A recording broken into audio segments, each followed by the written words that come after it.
Olá, está começando o Café Filosófico e hoje eu recebo a artista e poeta Sivone Medeiros. É um prazer tê-la aqui, Sivone. Olá, obrigado pela... Para mim é uma honra poder estar nesse programa que eu já admiro e acompanho com entrevistas fabulosas e muito propícias para mas a entrevista é sempre quem está aí é que dá entrevista, é interessante isso. E ter você aqui assim, é muito interessante, muito bacana para mim, porque a gente vem trabalhando, trazendo alguns artistas e esperando que eles nos mostrem alguma coisa que não está, que está aí na rua, mas como está escondido.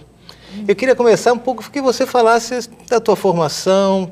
Você é de Natal? Eu sou natalense, potiguar, tenho descendência paraibana também, pertenço a duas tribos, aos Tabajaras e aos Potiguaras, e nasci na cidade, amo muito, aqui é o meu berço, me sinto muito potiguar.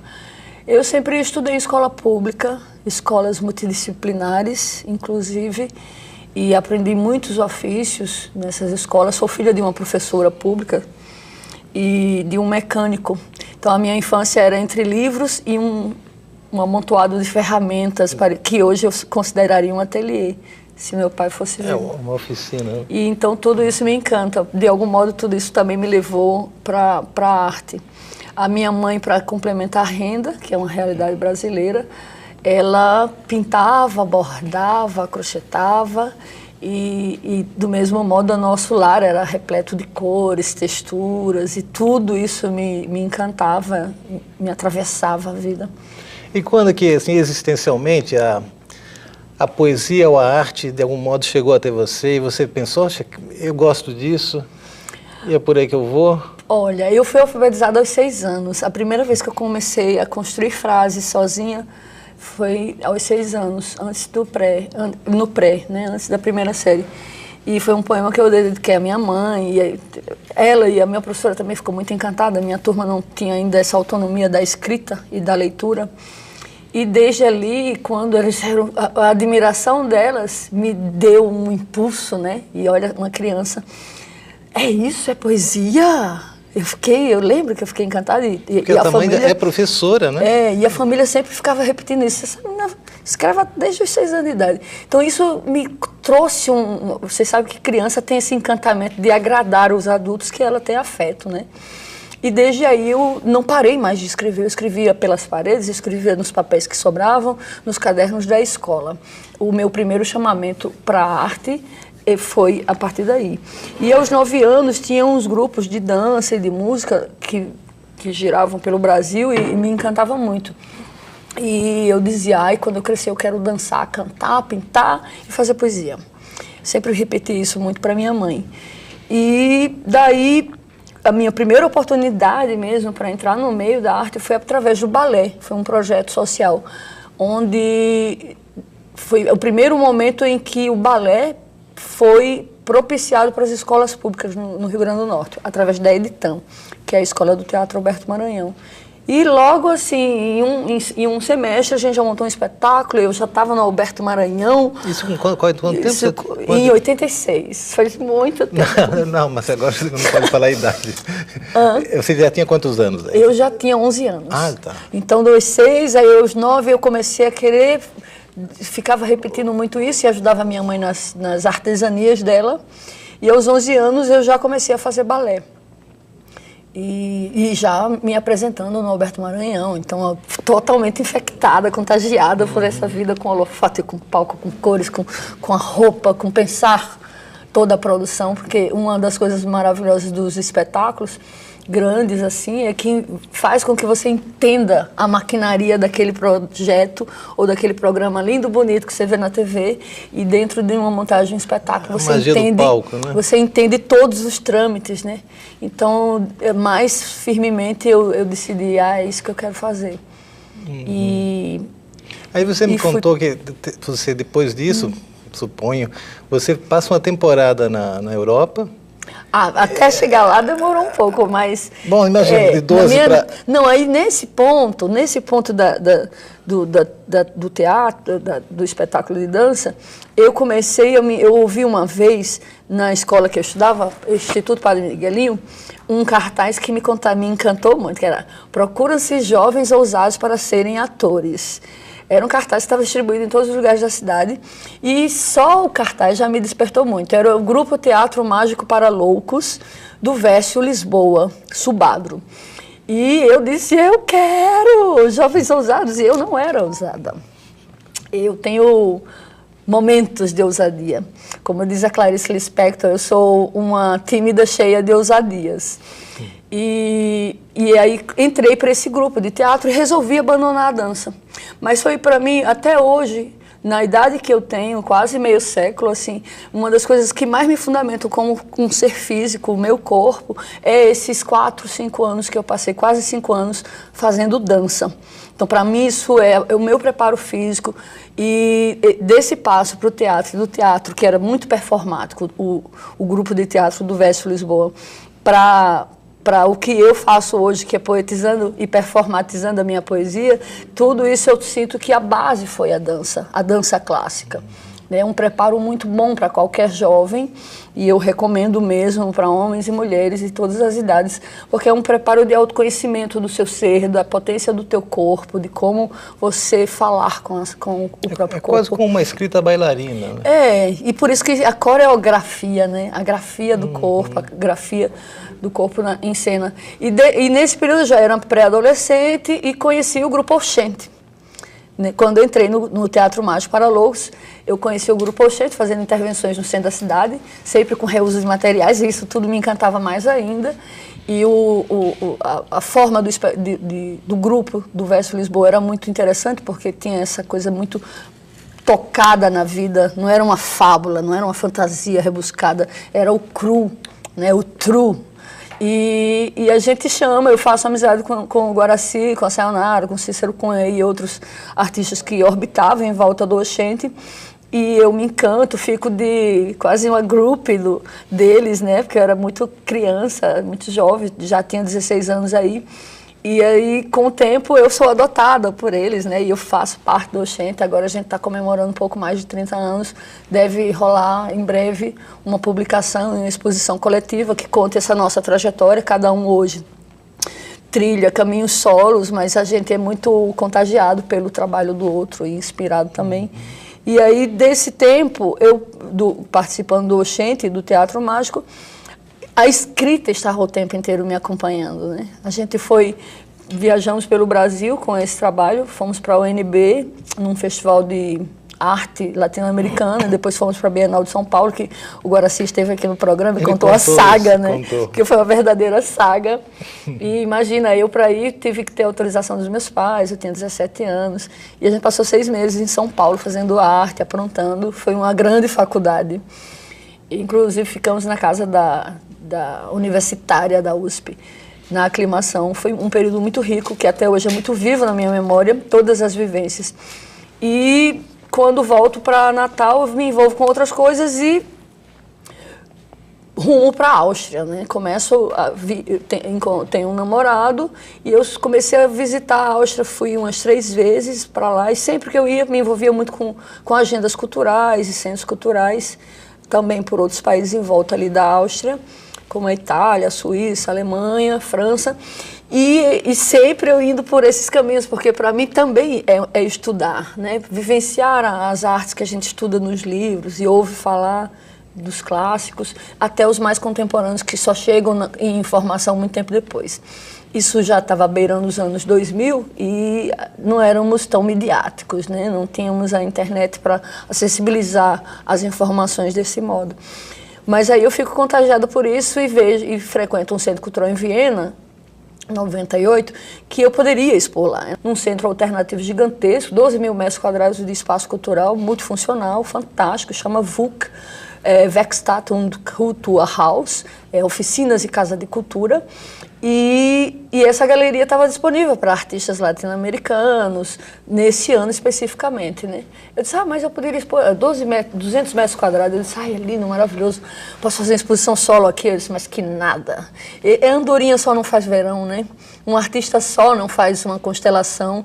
E eu sempre andei de bando, eu sou uma bandida artística nesse sentido. O meu trabalho é solo, eu tenho uma assinatura, Silvane Medeiros, mas quem faz essa mulher e essa artista é todo o envolto que transita comigo. Eu trabalho com pessoas que fazem audiovisual, e isso uma mão vai ajudando a outra, e ao mesmo tempo a gente aprende todas essas disciplinaridades, né?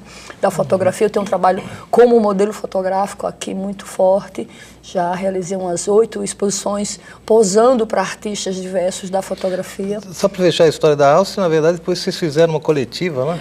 Então, aí eu desisti de fazer essa exposição solo, voltei para o Brasil, fiz chamados abertos aqui na cidade, desde a música, ao cinema, as artes visuais, e montamos a Arte da Esquina do Brasil, Brazilians Kunstecke, artistas da Esquina do Brasil. E foi maravilhoso toda essa articulação, nós conseguimos apoio do Ministério da Cultura na época, conseguimos 18 passagens, foram ao todo 31 artistas, 2 bandas entre esses 31, uma coletiva com 7 artistas plásticos, entre eles 2 fotógrafos. O Guaraci Gabriel fez uma intervenção fabulosa na área livre desse centro cultural. Nós passamos um mês de interação, de vivência, produzindo algumas obras que eram necessárias produzir lá, fazendo coisas dentro desse centro cultural gigantesco. Fomos muito bem recebidos. E alguns desses artistas continuaram indo e voltando para lá.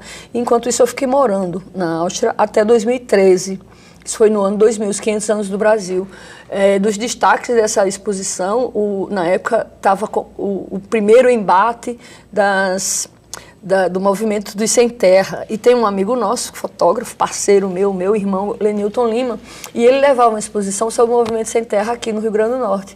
Ele, inclusive, estava convalescendo de uma bala que ele levou num registro, ele estava fazendo um registro fotográfico de uma tomada de um terreno, de um grupo aqui de fruticultores que não produzem nada, e os Sem Terra tomaram. Ele estava fotografando e levou uma bala de uma 12, né, na perna. Caiu todinho, mas não largou a câmera. A primeira coisa que ele fez foi tirar o filme e botou no bolso, e foi todo um tumulto. E isso virou uma exposição, Os que se recusam a morrer de fome. Essa exposição ela foi integralmente comprada por um grupo lá da Áustria, e deu um bafafá, porque estava tudo certo. A Embaixada do Brasil na Áustria apoiou muito na época, era o horrendo FHC, o presidente do Brasil, e ele recomendou que não apoiasse mais e não fosse, que o embaixador não fosse para a abertura da mostra, porque estava denegrindo o Brasil com a mostra fotográfica, era fotojornalismo, sobre o movimento Sem Terra aqui. Então tem coisas que são bem marcantes. Esse artista depois teve a oportunidade de ir para lá também, com o seu trabalho. Silvane, você tocou um ponto agora do MST, e aí eu lembrando um pouco que é na sua juventude, você também participou dessas tendências, ou essas militâncias políticas, né? Eu fui contagiada. Não precisamos falar qual foi a corrente, mas essa militância política tão precoce, ao mesmo tempo você já estava imbuída desse espírito poético, artístico, de da arte dança. acessibilizada. Isso. Então, você considera assim que nos últimos tempos o teu trabalho começou a voltar-se para a política, mas num sentido assim de uma concepção da arte que vai muito além do belo, né? É uma arte que tem um sentido muito mais de proteção da própria polis ou da cidade, da própria humanidade, do nosso mundo. O que nos resta de humanidade. Fala um pouco sobre isso, se é o que a gente percebe, para até começar a falar um pouco sobre essas últimas exposições que você fez, da tua poesia. Sim, então tudo que a gente vivencia nos constrói, né? E algumas coisas nos destrói e nos transforma, nos atravessa. Então todas essas minhas vivências, quando eu conto histórias, quando eu estou realizando meus labs, convivências poéticas, que eu falo um pouco do protagonismo poético da vida, remontando todas essas vivências, como agora a nossa conversa, me lembra que tudo isso compõe o meu ser e a minha prática cotidiana. Eu fiz parte de movimento estudantil, como você falou, e logo em seguida eu saí para uma tendência mais libertária, que é o anarcopunk, né? Então eu sou uma punka. Dois extremos, eu descobri que eu sou uma punk anarquista e uma libertária, sobretudo, muito livre das bandeiras. Aliás, hoje quem inventa as bandeiras sou eu, e elas são poéticas e são amorosas. Então, quando eu comecei com o movimento anarcopunk, bem saída do movimento estudantil partidário, com correntes, algumas agressivas e outras muito políticas partidárias demais, isso me despencava o impulso para uma vida mais horizontalizada, menos hierárquica. Então, o movimento anarcopunk me deu muito mais liberdade de pensar e fundiu também com essa necessidade de ter mais acesso à arte e de propiciar às pessoas mais acesso à cultura e à arte, que sempre foi uma fome. Eu tenho fome disso. E hoje, se eu posso, eu planto para que isso possa virar alimento para outras pessoas. Então, tudo isso me constrói de algum modo. E eu tive uma fase muito agressiva. E, aliás, eu tenho vários pseudônimos, um deles é Shiva. Então, às vezes, eu sou agressiva. Algumas pessoas têm medo de mim, né? Porque sabem que eu sou muito espontânea. Então, a minha espontaneidade ameaça a falta de espontaneidade e, não sei, de embuste de outras pessoas. Então, essa minha espontaneidade, essa minha leveza, essa minha simplicidade voluntária, às vezes choca um pouco as pessoas. Eu não faço pose, eu não sou conveniente, mas eu sei dos acordos que hoje eu implemento para levar o meu trabalho avante. Então, quando eu comecei a perceber que para o que eu quero como retorno, o feedback que eu quero, o reverber que eu quero, o eco que eu quero do meu trabalho,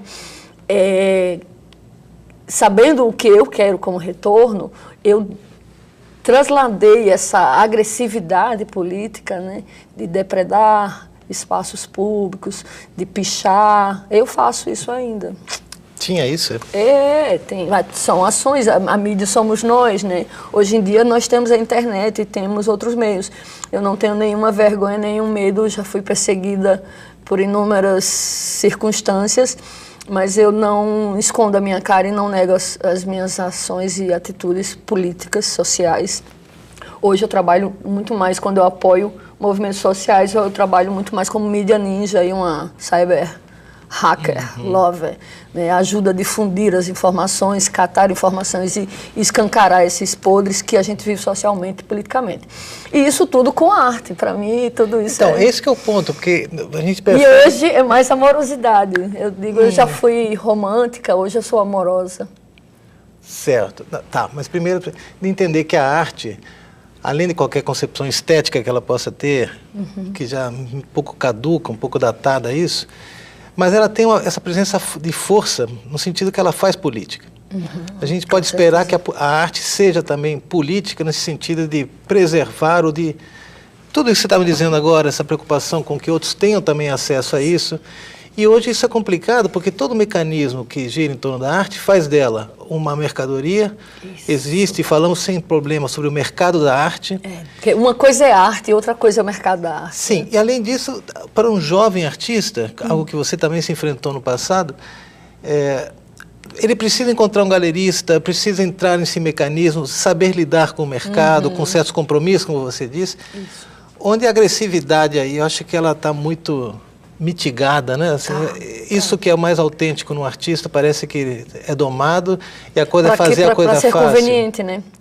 Isso. Para ser conveniente. Senão não vende, Senão não vende. Então, pois é, por isso que parte do meu trabalho hoje é contagiar mais pessoas para esse instinto natural do humano pela autonomia. Então, e o anarcopunk me ensina muito isso, né? Me ensina que o que eu quero saber e o que eu quero aprender, eu posso aprender por mim mesma e eu posso fazer por mim mesma. Tenho que procurar os meios, as informações, quem sabe, e o experimento, o laboratório da vida. Então, eu tenho um vídeo na internet, eu tenho várias páginas e tenho 2 canais no YouTube, um que é o Sivone Medeiros e o outro que eu estou trabalhando mais, estou recheando de informações, que é o Ateliê Sim Brasil, com C, e tem um vídeo que é uma performance, se chama Receita para Fazer uma Performance. Na verdade, é uma receita para ser artista.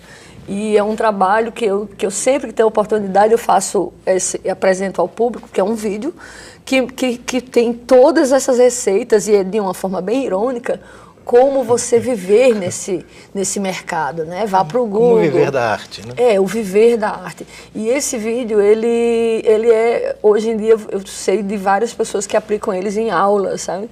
Porque além da ironia de como é difícil você ser artista e comercializar o seu trabalho, ele também aponta soluções, que é esse caminho de procurar o próprio saber e a prática, né?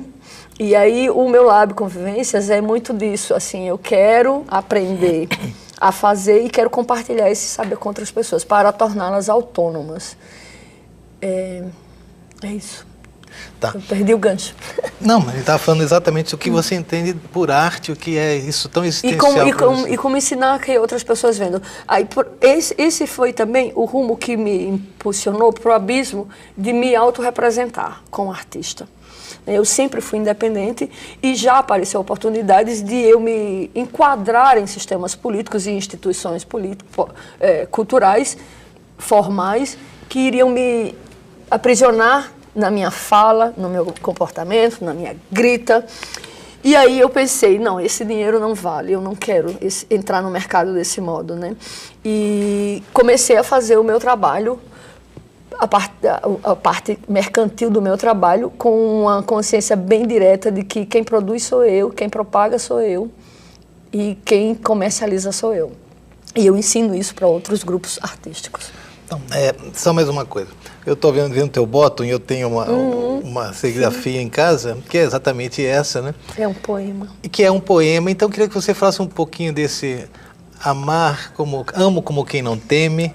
Sim. Como é que esse poema tão grande acabou dando frutos, né, e criando uma outra exposição? Assim. Virou exposição, é uma hashtag, né, uma palavra-chave, e virou uma imagem. Eu amo como quem não teme, ele virou uma imagem e também deu fruto de outras o hashtags. Poema é uma declaração de amor. De amor ao Rio Potengi. E se chama O Potengi Me Tange. Os barcos do Potengi navegam meu olhar.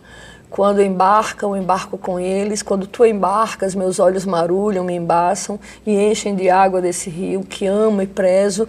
Minhas carícias sem defesas, amo como quem não teme. O Potengi amor, pois é, ele me tange. E o poema é bem maior, eu não lembro exatamente todo ele é bem uma lauda quando eu faço recitais e saraus, eu sempre estou lendo, mas eu não leio como quem está lendo algo que não conhece. E eu digo, gente, eu não tenho poema memorizado, é por isso que eu escrevo, eu sou poeta. Então, de todas essas coisas que eu tenho falado, que faço na minha arte como vida, na minha vida como arte, as expressões artísticas diversas com que eu me atrevo a praticar, na verdade, é só um modo de levar a minha poesia ao mundo de formas diversas. De formas físicas, de formas etéreas também, né? O falar do poema. E o amo como quem não teme é uma frase no meio do poema que saiu e criou uma vida própria.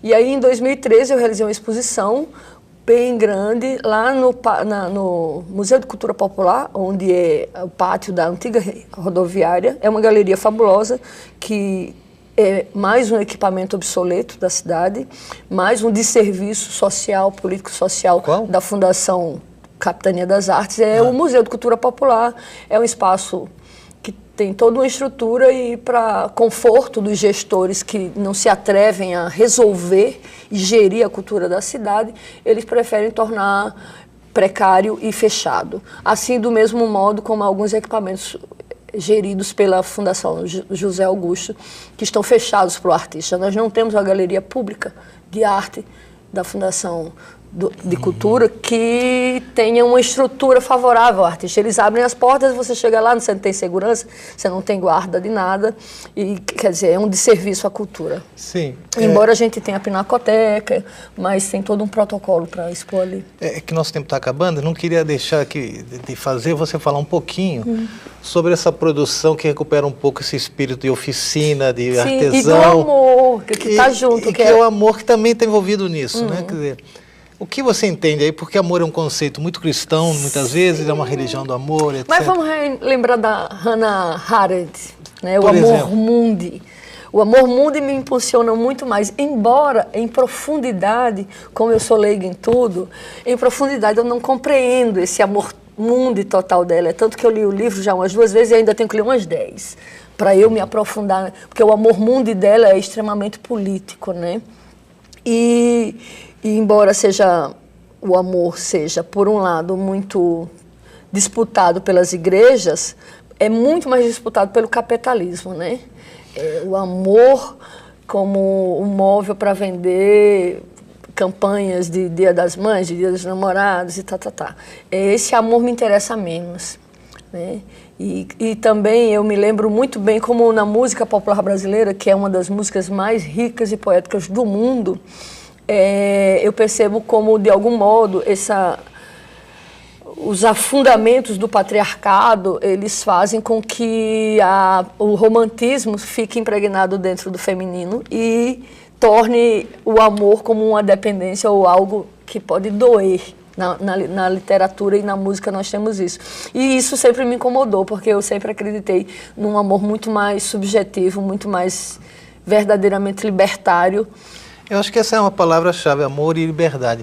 Mas sim, isso vai ter que ficar para a gente conversar com mais calma num próximo programa. Só sobre amor. É só sobre amor, porque realmente eu acho que está dentro da tua obra. Uhum. E você falou em Hannah Arendt, né? Sim. E eu lembro então que Heidegger dizia a Hannah Arendt, eu quero que você seja o que é, eu lhe amo. Isso. Então, com essas palavras, a gente fica por aqui. Simone, muito obrigado pela tua presença. Não teme. Obrigado. E você que está em também. casa já sabe que semana que vem tem mais. Até lá.